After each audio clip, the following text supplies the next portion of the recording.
구문 분석하면서 슬래시 쳐가면서 야, 열심히 집중해서 듣는 것 같아요. 그래서 퀴즈를 딱 보니까 다 틀려요. 이 방법은 둘 다에 적용된다고 봐요. 이 이후 갈리는 거는 초사 이후다.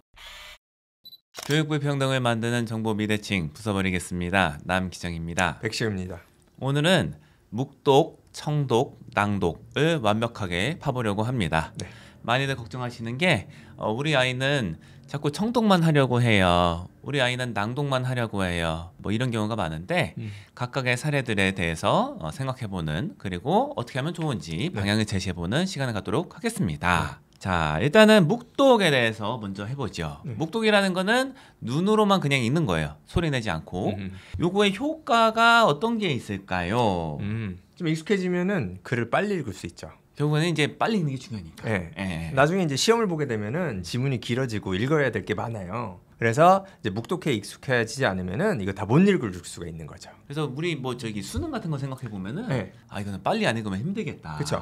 수능에 나오는 단어 개수가 한 5,000단어 정도 되거든요. 그거를 뭐 1시간 정도 안에 다 읽고 문제를 풀어야 돼요. 그러니까 읽는 걸로 끝나는 게 아니라 문제를 풀면은 고민하는 데 시간이 또 들잖아요. 그거를 다 해야 된다. 1년치 교과서보다 많지 않나요, 이거? 1년치 영어 그 중고등학교 교과서 양보다 많아요. 네. 그 본문 양보다. 엄청나게 빨리 읽어야 되는 겁니다, 사실은. 네. 그러니까는 빨리 읽는 게 중요하기 때문에 묵독이 그만큼 효과가 있는 거죠. 초등학교 5학년 아이가 레벨 테스트를 보는데 있었던 일입니다. 원래 이제 그 정해진 시간이 있어서 그 아이들끼리 같이 보는데 뭐 다른 시간대에 뭐 시간이 안 된다 해서 조정을 해서 이렇게 따로 본 친구가 있었더라고요. 근데 분명히 지금 리딩을 하고 있는 시간인 걸로 알고 있는데 뭔가 소리가 들려요, 강의실 안에서. 맞아. 이게 뭐지 해서 가서 봤더니 혼자 시험 보고 있는데 소리 내서 읽으면서 풀고 있는 거예요. 그래서 이러면 제 시간에 못 풀 텐데 이 친구가 이거를. 많이 안 해본 친구들이 더 이러는 것 같아요. 그 학생 같은 경우는 귀로 들려야지만이 이해가 된다고 저는 파악하거든요. 자기가 그걸 보고 읽어서 그게 귀로 다시 들어가야지 이해가 되는 거예요. 묵독에서 흔히 잘못하고 있는 것도 말씀드리면은 어떤 글이든 간에 문제풀이를 염두에 두고 읽는 식으로 읽는 거예요. 뭐 사례를 말씀드리면 이런 거예요. 요리에 관한 가벼운 기사 이런 거를 수업 시간에 읽을 때가 있어요. 그런 거를 이제 구문 분석하면서 읽는 거예요. 슬래시 쳐가면서 주어, 서술어, 여기는 목적어, 목적격보. 그래서 다 슬래시 쳐가면서 읽는 슬래시. 거예요. 예. 바람직한 습관은 아니다. 이렇게 하면은 사실은 지도하는 게 굉장히 어려워요. 왜냐? 애들 다 읽고 기다리고 있어요. 근데 얘는 지금 반 읽고 있어요. 심각하게 슬래시 그으면서 읽은 아이가 이해가 더 좋냐? 그렇지 않은 경우가 더 많아요. 저는 이제 권해드리는 게 이 슬래시 쳐가면서 뭐 주어, 서술어, 목적어, 목적격 보호해갖고 모든 문장을 다 토막내야지만이 속이 개운해지는 그런 친구들은 청독을 해라. 요 리듬으로 들어봐야 돼. 그 슬래시 쳐가면서 하는 아이들은 약간 느낌은 손발 묶어놓고 나오고 뭐 하는 짓이야 지금. 얼마나 답답하네 이거. 뭐야. 부족한 곳을 채워줄 수 있는 방법이 되겠네요. 그리고 이제 보면은 요새 세대에서 이제 영어를 배우는 아이들 보면은 귀로 먼저 영어를 익힌 경우가 많더라고요. 문맹이었는데 들어서는 무슨 뜻인지 아는 식으로 영어를 배운 친구들이 굉장히 많아요. 네. 영어권에서 생활해서 그럴 수도 있고 아니면은 한국에서 이제 잘하고 한국에서만 배운 친구들도 이렇게 배운 친구들이 굉장히 많아요. 이게 사실은 흔히 말하는 이제 엄마표 영어도 이렇게 하는 분들이 많은데 이런 경우에 너무 빨리 묵독으로 넘어가려고 하면은 그러면은 아이가 좀 괴로워질 수 있다. 괴로워지면 어떻게 됩니까? 잘 안 하게 돼요. 그래서 묵독 많이 걱정하시는데 저는 이제 어느 정도 선을 말씀드리면 초등학교 4학년, 뭐 5학년 요 정도의 눈으로만 읽는 게 흔히 말하는 청독보다 속도가 조금이라도 높아지면은 그러면은 괜찮은 정도다. 뭐 그거보다 이제 빨리 잘할 수 있는 애들 그게 또 재밌고 이런 친구들이 있어요. 뭐 초등학교 막 3학년 이 정도인데 나는 저기 듣는 거는 좀 이게 오래 걸려서 답답하니까 눈으로 빨리 읽고 싶어 이런 애들 있잖아요. 그런 친구들 그냥 하게 냅두면 되고요. 그게 아니면은 푸시할 거는 없다. 저라면은 이제 묵독을 잘하게끔 만들고 싶다. 그러면은 어떻게든 아이가 재밌어하는 거를 읽히게 하겠어요. 그걸 찾기 위해서 정말 많이 노력을 하고 조금이라도 아이가 더 재밌어하는 거를 읽을 수 있도록 난이도 뭐 이런 건 신경 쓰지 말고 아이가 집중해서 좋아하는 책을 뭐 같은 책을 뭐 여러 번 읽어도 그것도 상관없고 막 자기 수준보다 좀 유치한 것도 상관없고 영어 수준이 떨어져도 상관없어요. 재밌는 거를 그러면은 좋은 습관이 들어요.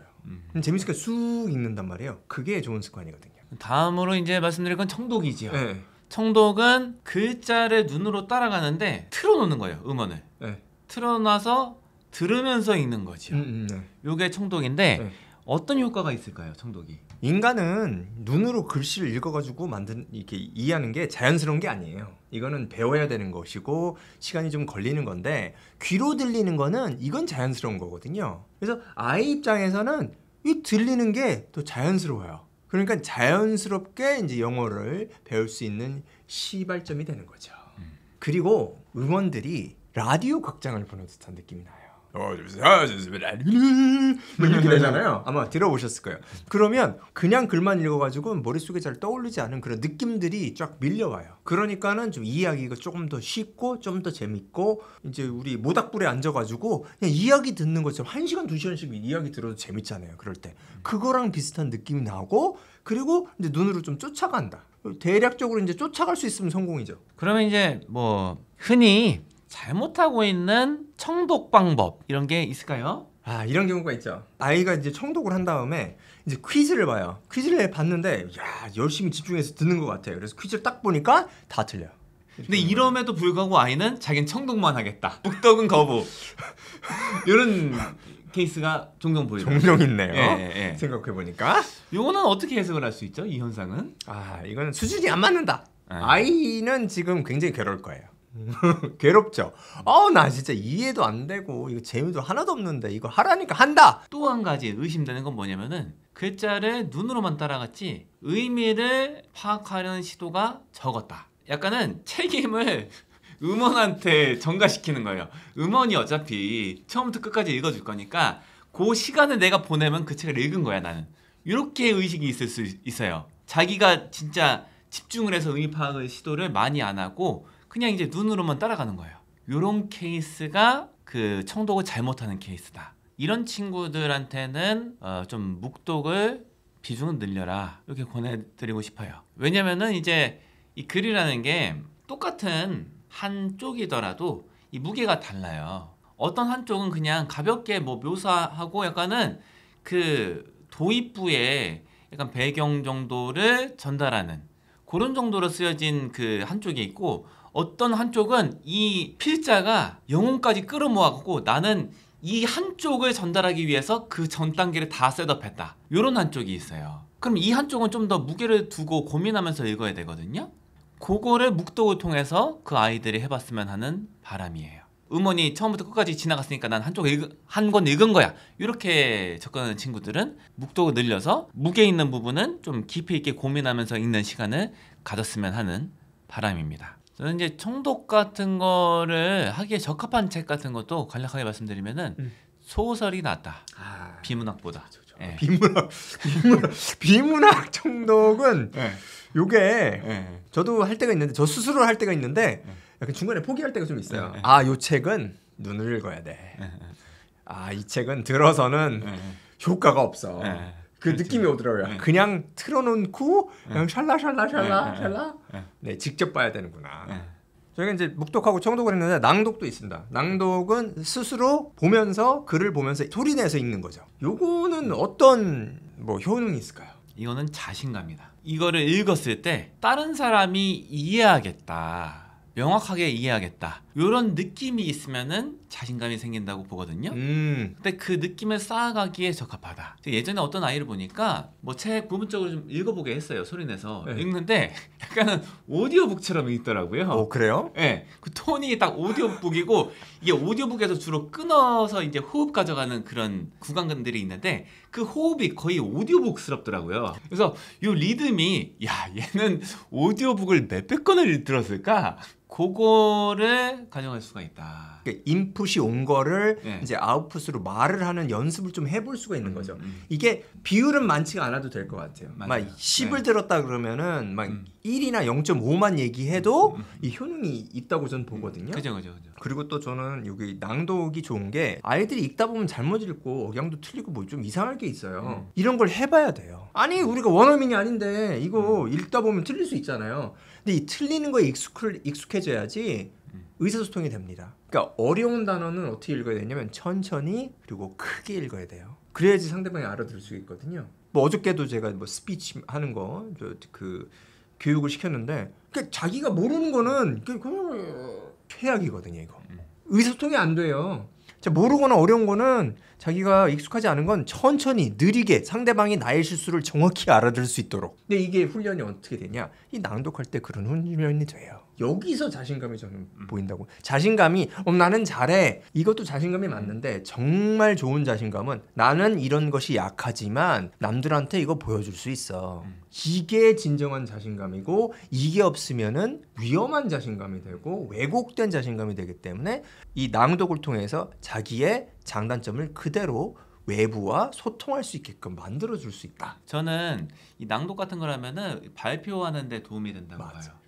이 발표의 언어는 사실은 어떻게 보면은 문어체를 말로 전달하는 요소가 꽤 크다고 보거든요. 맞아요. 완전 구어체는 아니에요. 우리 평소에 쓰는 친구들이랑 놀 때 이렇게 쓰는 그런 말투가 아니에요.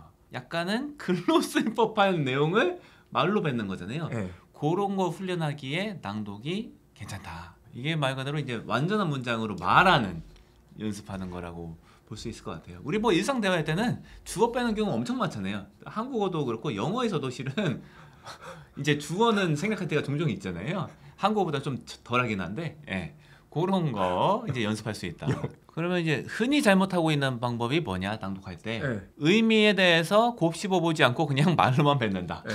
어떻게 보면 이것도 약간 책임 회피라고 보여지는 부분이 있어요. 의미를 파악하려고 시도하면 힘드니까 그냥 말로 뱉는 걸로 여기서 마무리하자. 근데 이제 의미를 가지고 의미를 생각하면서 읽으면 그 읽는 것이 상대방이 이해가 더 잘 됩니다. 왜냐하면 그 속도라든가 억양이라든가 그게 의미랑 상당히 관련이 있기 때문에 그래요. 아 그리고 낭독할 때 이 발음하고 억양을 좀 신경을 좀 안 썼으면 좋겠어요. 아니 신경 써야 되는 건 맞는데 이게 너무 많이 써요. 그냥 의미 전달을 하면 된다, 의사소통의 수단이다 이런 식으로 생각하고 낭독을 하면은 좋겠어요. 자기가 좀 부족한 게 있으면 그대로 부족한 걸 그냥 보여준다 하고 배우는 입장에서 해본다. 그거 뭐 자기가 막 이거 억양이랑 발음을 잘해야 된다 그래가지고는 잘 읽을 수가 없습니다. 영어는 안 끝나요. 이거 하나하나씩 정리해서 정리된 것만 읽겠다. 어떠한 기사도 처음부터 끝까지 읽을 수가 없을 거예요.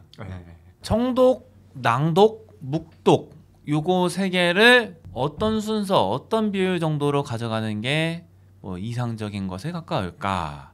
요거에 대해서 얘기하면은 괜찮을 것 같습니다. 일단 이상적인 거는 아이가 원하는 대로 흐름에 따라서 가는 게 가장 이상적인데 이렇게 하면 이제 또 많은 분들이 그게 뭔데요? 이렇게 말씀하실 수 있을 것 같아요. 그래서 건전하다라고 생각하는 가이드라인을 주시면 어떨까? 이렇게 궁금해하실 것 같아서 말씀을 좀 드려보도록 하겠습니다. 그래서 저는 생각하는 게 청독 다음에 낭독해라. 왜냐? 이게 파닉스다. 글자만 봐서는 머리에 의미가 잘 안 들어오는 친구들이 많을 거예요. 귀로 시작한 친구들은. 그러면 이제 자기가 뱉어봐서 아 이게 이 소리구나 하면서 글자랑 좀 익숙해진다. 이게 이제 파닉스랑도 맞물려 있다. 이렇게 보고요. 그게 되면은 그러면은 묵독을 한다. 묵독은 언제 시작하면 좋냐? 초1, 초2 요 정도 때는 시작하는 게 괜찮다. 비율은 아이의 반응에 따라서 조절하는 게 맞다. 그런데 뭐 목표를 굳이 세우면은 한 초4 정도의 눈으로 읽는 게 들어서 파악하는 것보다 빠른 정도. 요 정도는 뭐 선으로 가이드라인으로 잡아놓으면은 괜찮겠다. 이 정도 생각하는 입장입니다. 지금 말씀드린 지금 이 방법은 입시 목적으로 하는 영어랑 의사소통 목적으로 하는 영어 둘 다에 적용된다고 봐요. 이렇게 시작한 다음에 이 이후 갈리는 거는 초4 이후다. 이렇게 보거든요. 그래서 입시 같은 걸 염두에 두고 만약에 영어를 한다 하면은 초4 이후에는 묵독의 양을 절대적으로 늘리는 거죠. 왜냐? 이게 시험에 나오니까. 근데 그게 아니다 하면은 뭐 일상적으로 그냥 읽는 정도면 충분하다. 나는 입시 영어는 빵점이 나와도 난 신경 안 쓸 거야. 이러면은 뭐 묵독의 비율을 뭐 절대적으로 가져갈 필요가 없다. 더욱더 하고 싶은 대로만 해도 된다. 이렇게 생각을 합니다. 근데 저기 뭐 굳이 말하면은 뭐 실용적으로 영어를 한다는 거는 말로 다른 사람한테 뭔가 생각을 전달하든가 감정을 전달한다. 이런 것도 실용 영어의 큰 부분이라고 보거든요. 의사소통하는 거니까. 근데 이런 거 할 때 낭독 같은 거 하면 좋다. 왜냐면 그 자기가 말을 뱉었을 때 자연스러운 템포가 어느 정도인지를 찾아갈 수가 있다. 낭독을 함으로써 이렇게 생각하기 때문에 낭독 비중을 좀 높게 가져갈 것 같아요. 만약에 순수하게 실용적인 목적만 있다 이렇게 하면은. 일단 묵독하고 청독을 생각할 때는 청독은 이제 묵독하기를 위한 과정이다 이렇게 생각을 합니다. 그래서 궁극적으로 이제 묵독으로 가는 게 좋다 이렇게 생각을 하고 그것이 빠르면 빠를수록 좋습니다. 그거는 맞아요. 그래서 빨리빨리 묵독을 하고 싶겠죠. 하지만 아이가 준비가 안 됐고 재미가 없고 거부하는데 이제 묵독으로 넘어간다. 그러면은 묵독으로 안 넘어가는 게 나아요. 오히려. 오늘은 청독, 낭독, 묵독에 대해서 이야기를 나눠 보았습니다. 이 정도로 마무리할까요? 네. 감사합니다.